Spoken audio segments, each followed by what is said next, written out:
on video mode? Yes, go. Go. Okay. Hello from Pasadena, California. We are the senior leadership team, and we work for 5 Acres, which is a $34 million nonprofit organization that has served children for 128 years. So I'm going to introduce myself, and then I'm going to let my chiefs introduce themselves. I'm Chanel Bediquitas, and I'm the CEO of 5 Acres. I'm Carmen Benitez, and I'm the Chief Administrative Officer. I'm Gina Perez, I'm the Chief Program Officer. And I'm Rachel McClements, the Chief Clinical Officer. Jennifer Berger, and I'm the Chief Advancement Officer. So the reason why we decided to do this video is because we actually believe that we need more female leaders in our community. So we're going to answer some questions, and we're going to take turns. Whoever wants to answer it can. Tell me about your professional journey and what inspires you. Well, I think my professional journey was an interesting one. You know, I came from a really traditional Hispanic family who were hardworking, blue-collar worker family, but they really wanted something more for their children. So I have one sister, so they empowered me and my sister as females to get a college education. And it was really hard for us because they hadn't gone through that experience themselves. So they really helped us to we didn't have anybody to help us navigate through that process. I remember going into college and not even knowing what the next step was, and having to fill out an application and figure it out all for myself. So that was, you know, I had to do it on my own. And it really helped me to be a strong person, went to school. Since my sister's 5 years younger than me, it was good because then I got to help her through her process. And, you know, so all they did was instill education. But in terms of really knowing what I wanted to do with my career and my life, that was a little hard because there was no real direction. So it took me some time to really learn that. So I think what's good for you young women to know is that sometimes you're unsure. When you first get out of school, you're not sure where your career is going to land or what you want to do. The question of what do you want to do with your life is a huge one. So you just have to go to the next step, start college, enjoy the process, and as you're taking classes, you'll figure it out. So actually, and mine was similar situation, but so I'm actually from Taiwan. I came to the States when I was 5. And my family, they had a different belief about how girls should be. So I was actually told not to go to college. And so when I decided, it was pretty much on my own, and I was the only, I didn't understand that whole process either. They're like, when they said GEs and things like that, it just kind of went over my head. So it was a lot of figuring it out. But I will say this, it's true. You think you want to go in knowing exactly what you want to do, but you're young, and you actually should just experience different things and figure that out. And I think that's what I did. I probably changed majors 3 or 4 times. Ended up liking psychology, and so I think that was my first touch of kind of this is what I want to do. But it took a little while to get there. And you realize also, I think things can change. So I grew up with a mom who, in midstream, had been a stay-at-home and was teaching English, and then she became a lawyer because she became a single parent and raised me and my sister. And so I watched this adjustment and this very strong person going to law school while raising 2 young kids. And I think that really impacted me as I was growing up. And then with the addition of being in an all-girls environment for education and really seeing women and being empowered and how the strength of women can really, really help you grow. So it was my mom, it was my sisters, it was my friends. I never knew anything else than women can do anything that they want to do. But it can change. It can change. It doesn't always have to be right all the time. It can change based on what your situation is, based on what your resources are. It can work for this moment, and then it can and then it can change. So I have learned that there's no right. I remember that stress of what am I going to do with my life? I'm going to law school. My mom's a lawyer. I'm going to law school. And then I took the LSATs and did horribly on the LSATs and thought, what am I going to do? And really making some introspective observations of what do I do well? What do I want to do? How can I help this community? So I think it's important in life. It's not always the right answer all the time. Things change. And I had a similar experience. I came from, actually it's polar opposite. Mine is an incredibly academic family, and there was a huge expectation that I would just go off to college. And in my, and I grew up in England. I came to this country in my 20s, and so we do an exam that is equivalent of the SATs that determines whether you get into college or not. And I failed. I failed it horribly. and I didn't get the grades. And I not only didn't get the grades, I lost my college placements as a result. And I had to retake my last year of high school, and it was awful at the time. It was horrible because here you are, you're what, 17? Yeah. And everyone else went I off. feel like your life is over. And all that I pressure. completely messed up that exam, and I Yeah. didn't get to go to college. And in hindsight, it was probably the best thing because it forced me into thinking, what am I doing? And stop focusing so much on what was determined to me by my parents, of this is what I was meant to be pre-med and going on to medical school. And instead think about what I wanted to do. Yeah. So that year, which was a horrendous year, I had to go back with my brother in class. It was quite awful. But it allowed me in some way to sort of have that courage to kind of just say, okay, if I want this, I need to kind of go back and do this. And That's nice. and so the failure of it, although horrendous at the time, in the grand scheme of things now is so small, so insignificant, and yet at the time was so looming, so huge. Yeah. But you get through it, and and I ended up then taking different exams. I went to a different college, did psychology instead, and I'm really happy because I wouldn't be here if I Things didn't do happen that. for a reason. Things do happen Right. for a reason. They do. Well, I think our stories are very similar, but for me, my mom was also a single mom. And she was very, very demanding. She was, I was to make good grades, I was to go to college, et cetera, et cetera, et cetera. And I didn't know what I wanted to do. I didn't know what I wanted to go into. I know that most of her career was in government. She worked for the federal government for many, many years. She started out in the county government for many years. And I knew I did not want to go that route. For whatever reason, I don't know why, but it just wasn't the route that I You wanted never to wanted to pursue. do what your I parents didn't want to did. do exactly. But for me, bless her heart, it was go to college or hear my mother's mouth. And so I took the lesser of two evils, and it worked out. It worked out perfectly.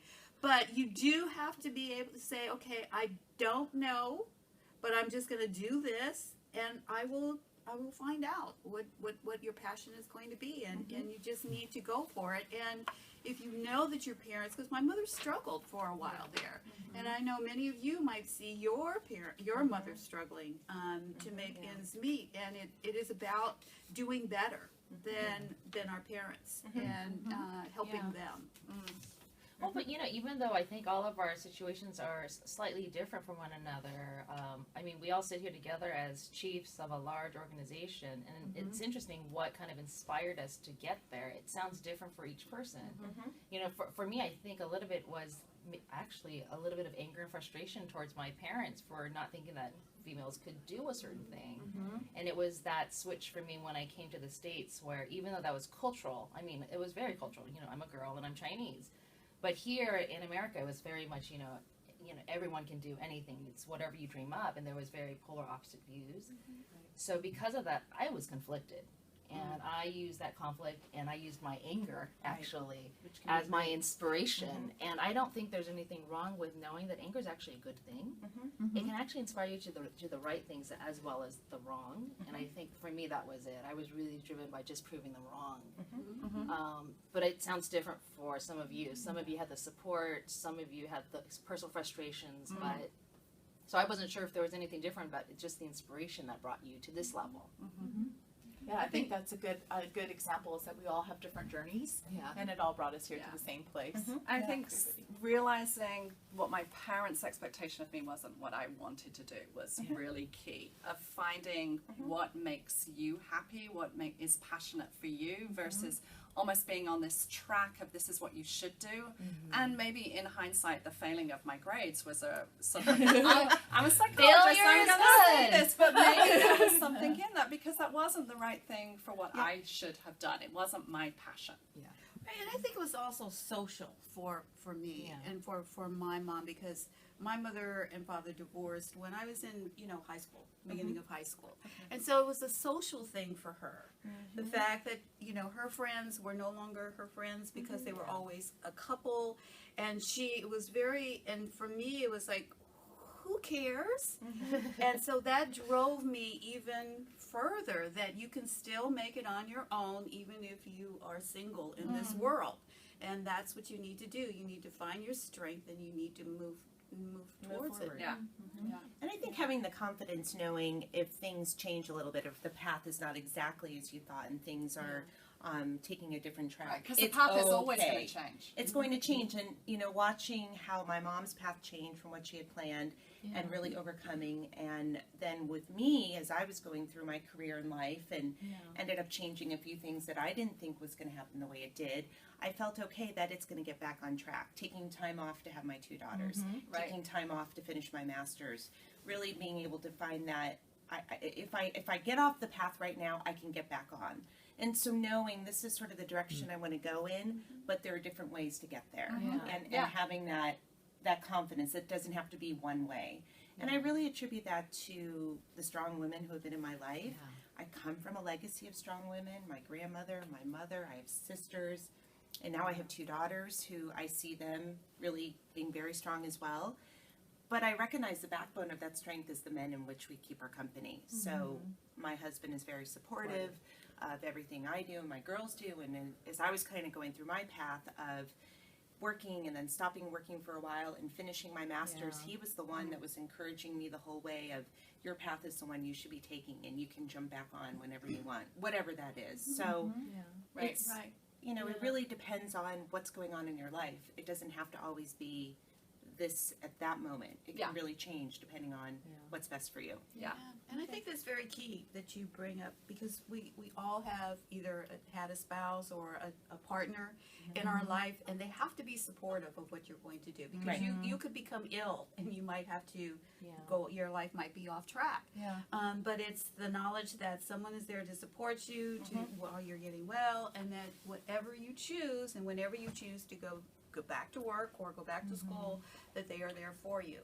I think you bring up a really interesting point, Jennifer, and I think this is something that's hard for women, is trying to balance being a mother, being a working professional, for some of us being a wife, and that's really difficult. And I think you bring up a great point about saying we just need to give ourselves permission, and that it doesn't have to just be one way. So, there's times in my life where I was busy going to school, I was a stay-at-home mom and just worked a little. Then all of a sudden in my 30s, being a divorced woman with a very small child and having to work full-time. And just knowing all those shifts in my life, and trying to balance now being a single mom, a full-time worker with a small child, and still trying to be there for him.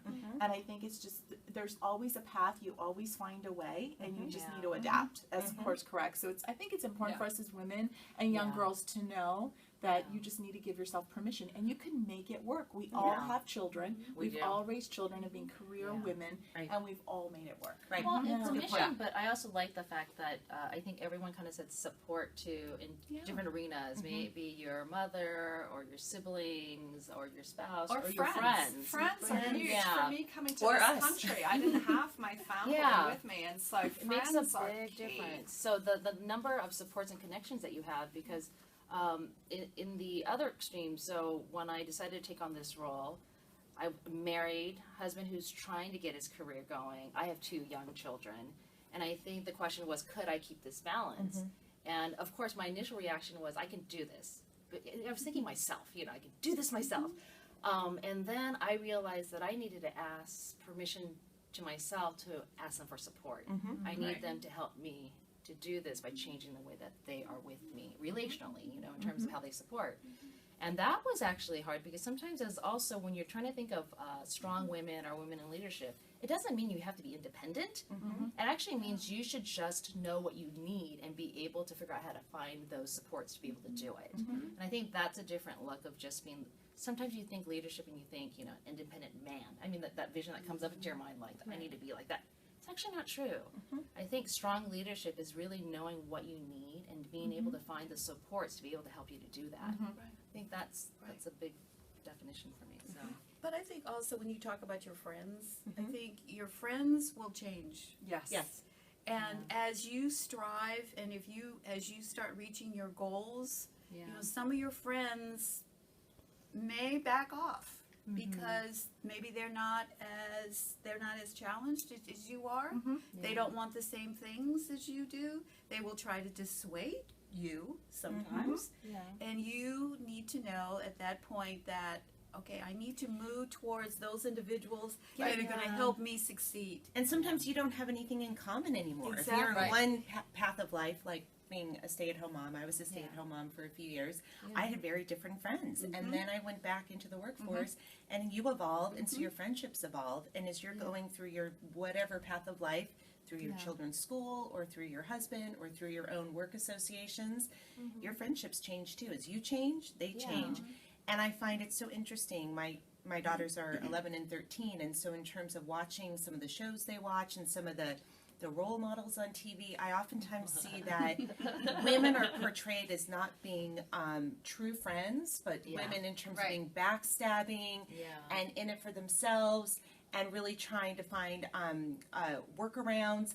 And that is such a horrible image in terms of the strength of women in friendships, because I can say in this room here, the five of us, we really lean on each other. And having that pillar of strength is so critical when we're going through our times of, we all have volatile times here in terms of a workload or stress or projects. So knowing you really can depend on someone, so it makes me sad when I see some of these images out there that are not really pillars of strength for women, but portraying us as in it for ourselves. Yeah, they represent us sometimes as being backstabbing or out for yourself, when my experience is polar opposite. My experience, especially here, is one of an incredibly supportive group, and I know that we are, we're very heavy on leadership, of female leadership here, and I think one of the reasons why it's so successful is because we can talk professionally, but then also as well there's the added awareness of everything else that's going on in your life, and you never at one point feel as if you're having to do that alone. You can bounce ideas off, and for me, coming into this position was a challenge, and talking sometimes and just saying, just bringing up family life and home life with my husband and kids, and realizing, I can do it a different way. That's kind of good to know. I didn't realize that I had to do absolutely everything and come home and still cook and clean and do all the. I can get help. I didn't realize that. But I think that's what's good to hear. It's good to hear. It is good to hear. But isn't that what's great about? I think that's why I thought it was great in terms of doing a video of not just doing one single leader, but really the reason why we are all successful together is because as females in leadership, we actually are a good functional working team. It's very collaborative. Because we do the balance of it all. It's that we get to work and we get work done well and we hold accountability, but at the same time we also do understand it is a balance. And so how are we doing personally, and how do we balance those, really multiple tasks that kind of get stressful during certain periods of our life. So one of the other questions was, and I'm curious to hear from some of you about your life's passion, personal or professional, and future goals. Keep it clean. Personal and professional. That's directed.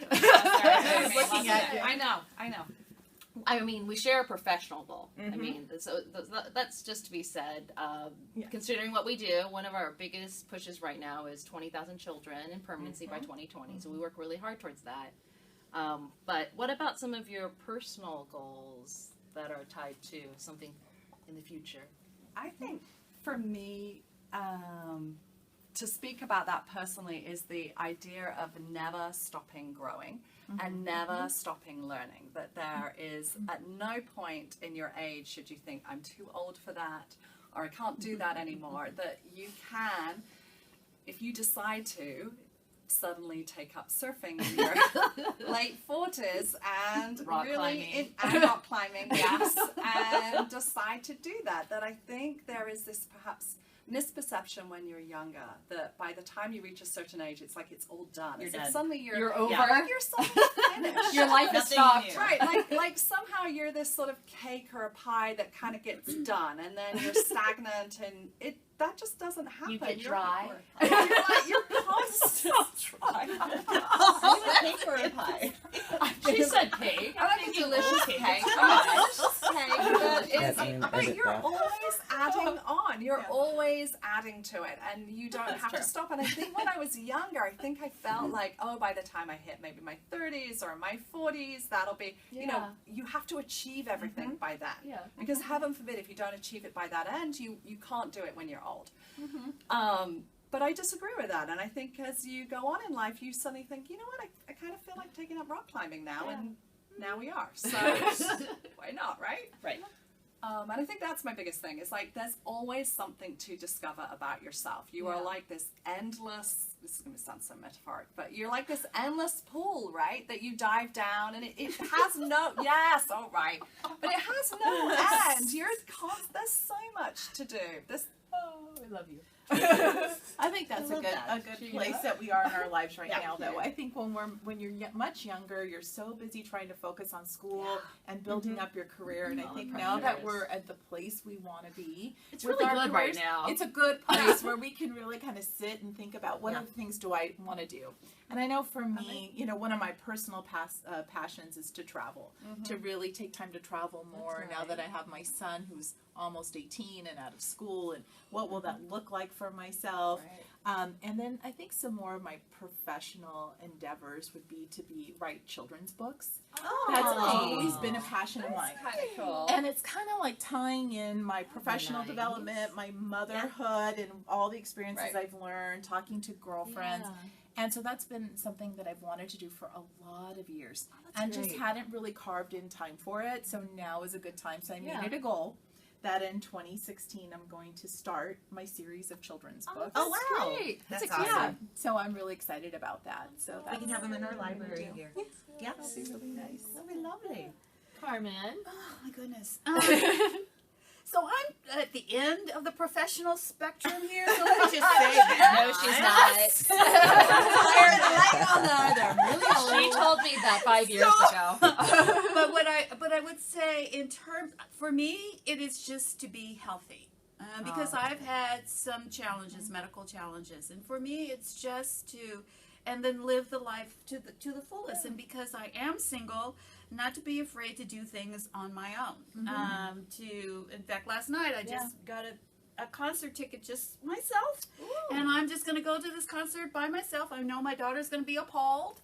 You know, you're going to go down there by yourself, and who's going to go with you? Yeah. But it's just to do things for myself, and as I do retire, about in a couple of years or 3 years, you know, to be able to travel by myself. Travel I is have great. no problems just getting up and moving and doing what I want to do. I love, Carmen, that you said that about doing it for yourself, because that is so It's key. hard for us. I have historically spent so much time waiting for friends to join me to do something, or stopping myself doing something because friends wouldn't do it.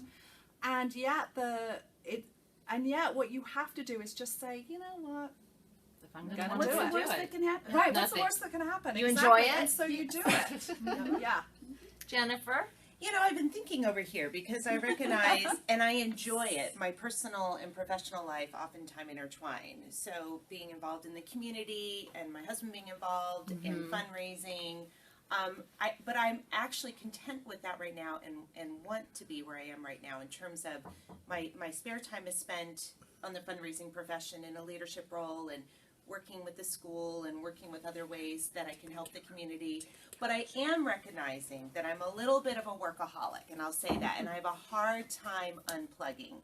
So the thing I'm working on personally is trying to unplug, to really be able to take a step back, because it's not about not caring and not being responsible. It's about re-energizing your batteries. It's about, and I recognize every time I'm having a moment where I feel like, God, I really need to focus, and I'm so stressed out, you take a step back, and the perspective that you gain actually helps you in whatever it is you're challenged with or dealing with. So I'm trying to, we mentioned about, you know, being full-time moms, and I love that. I'm not a full-time mom now, but I'm recognizing I have the time to spend more with the kids. Yeah. And I have time that I can focus on their activities. And it all balances out with what I'm doing here at 5 Acres, because we're taking care of children and families. And if I don't take care of my children and our family, then how can I be here doing that as well? So this balancing act of professional and personal life, I'm finding maybe it's because I'm in my mid-40s, and I'll say that on tape. I'm in my mid-40s. You feel Own it, Jennifer. Own it. It's okay. I feel so less concerned about what other people think. I know I'm okay. I'm okay. My birthday's next month too. Much less concerned about what people think. So you spend less time worrying about that piece of it, and more time worrying about what's important. Yeah. And I find that so refreshing and empowering. And so I am in a really good place right now in my life. And so the balancing act of professional and personal, although I haven't taken up surfboarding, and I'm scared of sharks and never will. It's okay. You don't Jennifer have to. It's and okay. water. I'm finding that clip. I'm so fine with you not joining me. It's okay. It's okay. Because you can open up at the bottom of the line on I the can. beach. There you I can go. do that. There That's you go. fine. But I'm going to find that clip. But right now I'm in a really good place. Yeah. So I think we can end it with the last two questions. I'm going to kind of merge them together. And so it was, what advice would you have given someone if they were starting their career? But then also tied to that, if you were also your younger self, what would you tell your younger self? Everything's I'll start. okay. Everything. Well, I think Don't do it. Go ahead. I think for me, if I could talk to my younger self, it would just be to not give yourself so much pressure and just enjoy your journey. I can't stress that enough because it is a wonderful time in your life. Any period of your life is wonderful. Me being almost a 49-year-old woman, I all can being open about our seriously ages. say and talk about the fact that every period of your life is wonderful. So don't ever feel pressured. The college experience is great. The whole dynamics of starting your career and learning so much and the path that you paved to get to the place that we're at now. Just sit back and enjoy it and don't give yourself so much pressure because then it goes by and we're in the place we're at and we don't appreciate it as much. I'm going to So agree that's with mine. Gina. I think part of how I feel like I heard it from all of you was this whole feeling like you have to follow the rules and the expectations of others to define who you are. And I agree. I think so much of that pressure is really, you don't need to. I think you can be awesome without having to follow those rules or what others define you as. But I will say that when you're also young, you don't have to define yourself yet. I mean, to give yourself that permission to actually experience some things, travel, friendships, various friendships, dating, Right. you know, just to really have experiences to figure that out for yourself. I mean, really, I think it's about the journey. It has to be about the journey. You have to not be held back by fear, to go for it and to not be held back by other people's perceptions of you. If it is something that you truly want to do, go ahead and do it. You know, don't hold yourself back because of what people might think, or, you know, it's not the right thing to do, or it doesn't feel like it fits with your family, or it doesn't fit with your friends. But really, if it feels good, you know, and you are passionate about it, then pursue it. It doesn't matter what career it is. I mean, if you really are passionate about it, then go for it.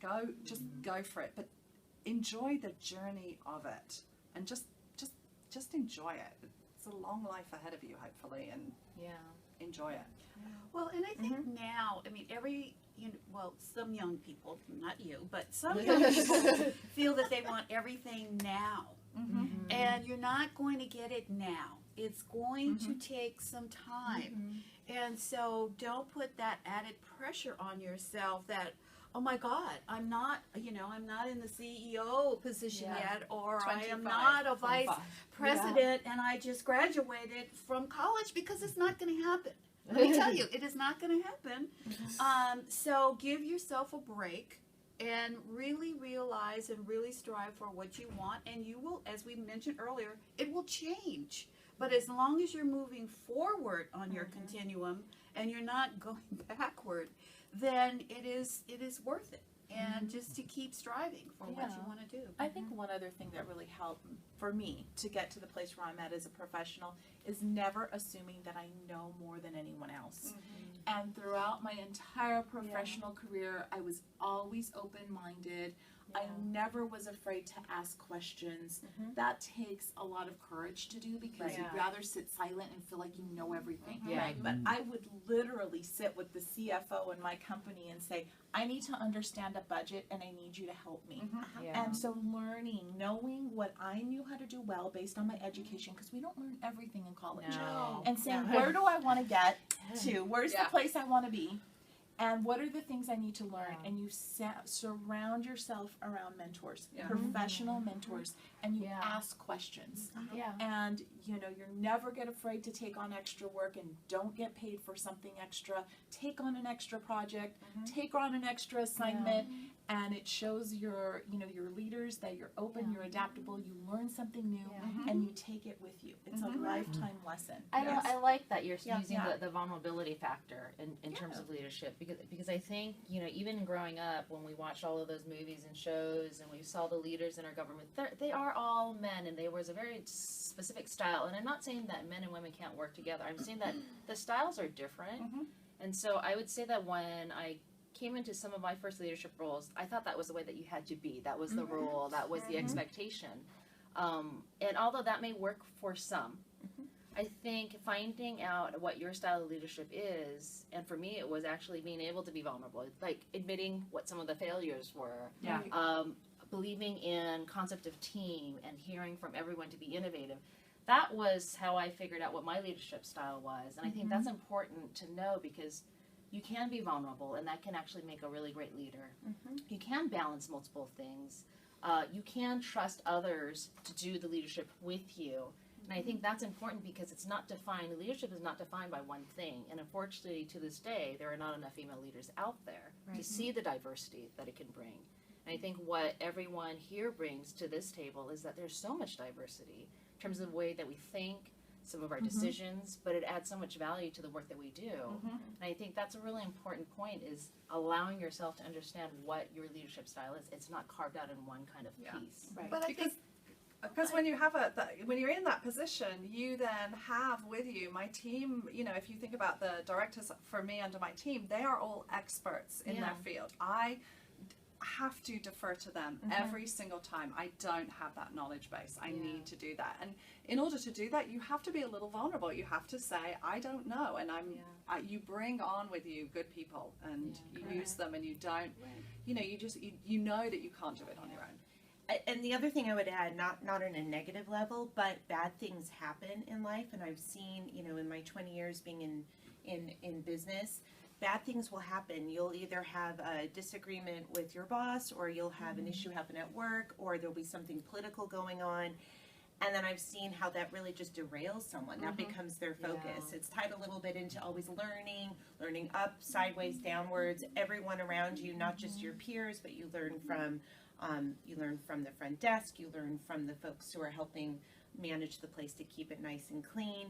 And I've seen bad things happen to people and it just gets them off track. It's happened to me where it just takes over your life where you can't get beyond it. So if I could go back in time, I would tell myself, focus more on what's constructive and more what you can do and what's don't sweat the small stuff. Don't get caught up in the little things. Don't get caught up in the politics. It's easier to say that now.